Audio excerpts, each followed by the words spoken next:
Palavras diárias de Deus. Desde a invenção das ciências sociais pelo homem, a mente humana foi ocupada pela ciência e pelo conhecimento. Então, ciência e conhecimento tornaram-se ferramentas para governar a humanidade. E não houve mais espaço suficiente para o homem adorar a Deus.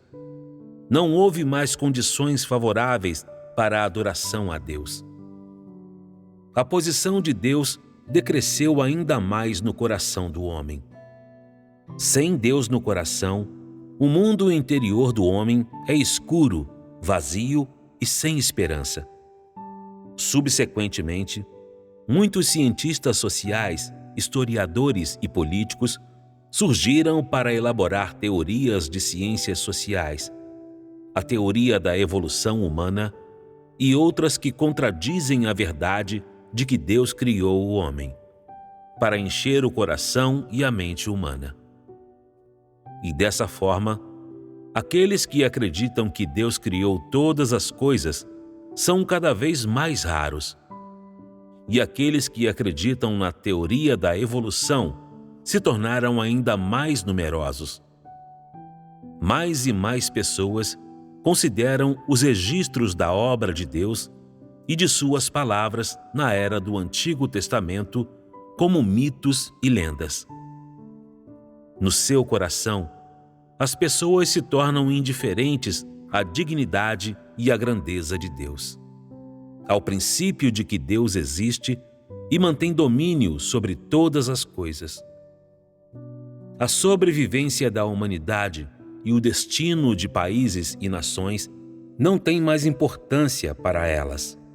E o homem vive em um mundo vazio, preocupado apenas com comer, beber e buscar o prazer.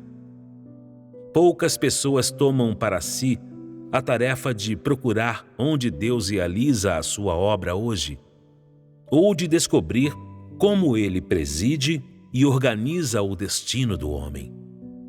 E assim, sem que o homem saiba, a civilização humana se torna cada vez menos capaz de ir de acordo com os desejos do homem. E existem até muitas pessoas que sentem que, vivendo em tal mundo, são menos felizes que aquelas que já partiram.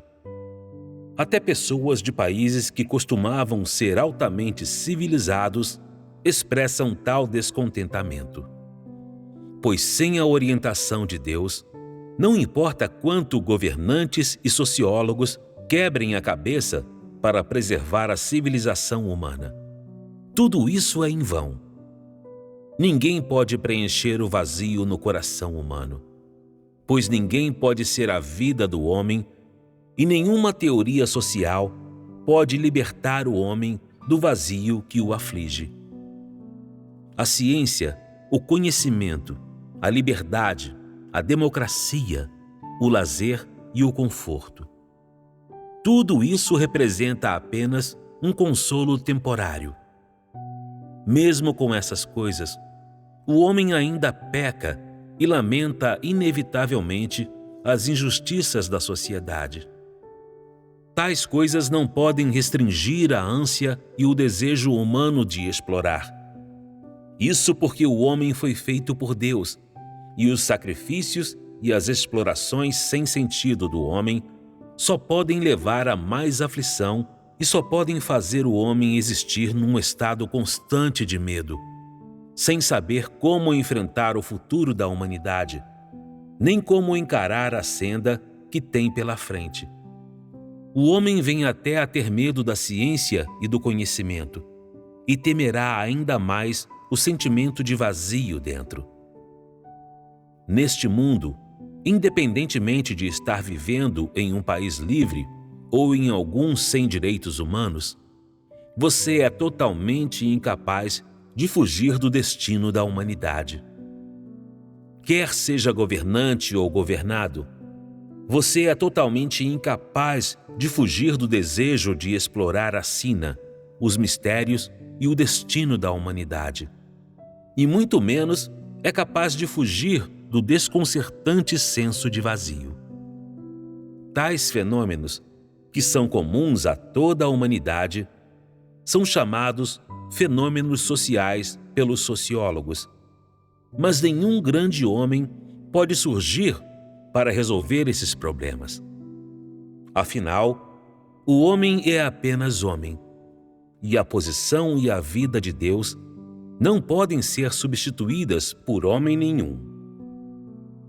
A humanidade não só exige uma sociedade justa, na qual todos sejam bem alimentados, iguais e livres.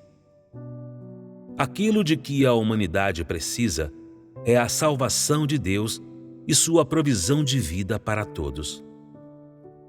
Somente quando o homem recebe a salvação de Deus e sua provisão de vida é que as necessidades, a ânsia por explorar e o vazio espiritual do homem podem ser resolvidos.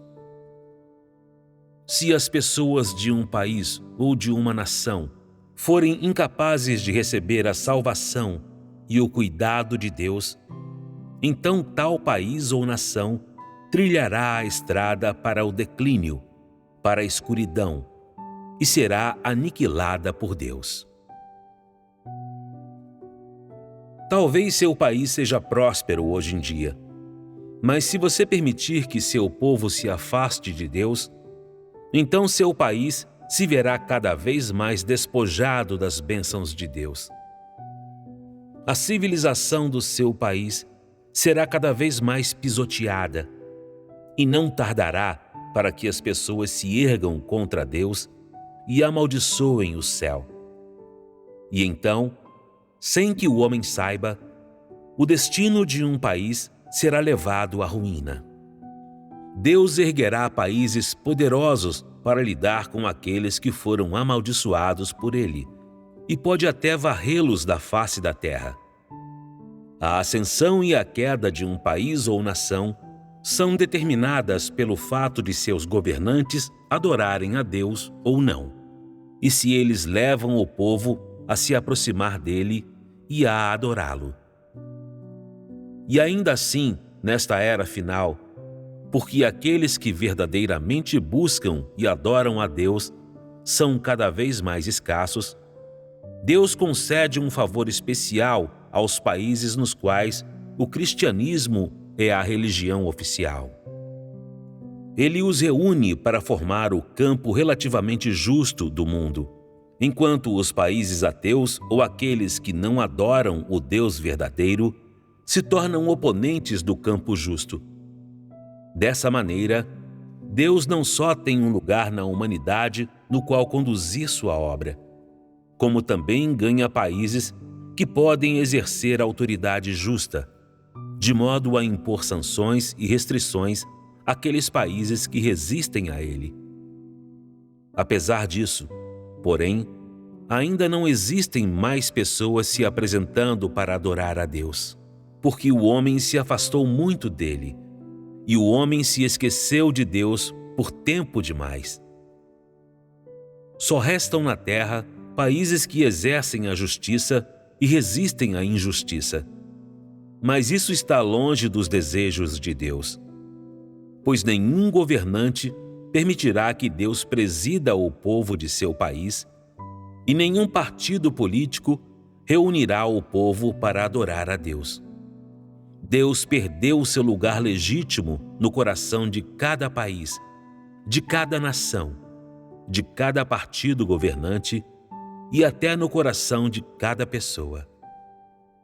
Ainda que forças justas existam de fato neste mundo, um governo em que Deus não tem lugar no coração do homem é um governo frágil.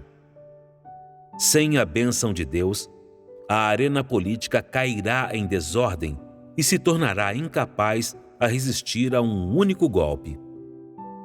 Para a humanidade, estar sem a bênção de Deus é como não ter o sol. Não importa quão assiduamente os governantes façam contribuições para seu povo, não importa quantas conferências sobre justiça a humanidade organize, nada disso reverterá a maré nem alterará o destino da humanidade. O homem acredita que um país onde as pessoas são alimentadas e vestidas, onde vivem juntas de forma pacífica, é um país bom, com boa liderança. Mas Deus não pensa assim. Ele acredita que um país onde ninguém o adora é um país que deve ser aniquilado. A forma de pensar do homem está em desacordo com a de Deus.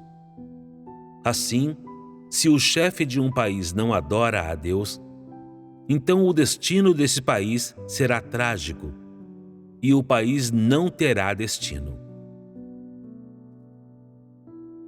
Deus não participa da política do homem. Ainda assim, o destino de um país ou nação é controlado por ele. Deus controla este mundo e todo o universo.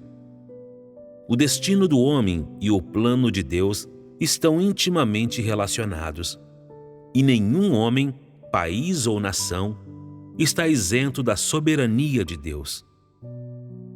Se o homem deseja conhecer seu destino, então deve se apresentar diante de Deus, que fará prosperar aqueles que o seguem e adoram, assim como trará declínio e extinção sobre aqueles que resistem a ele e o rejeitam.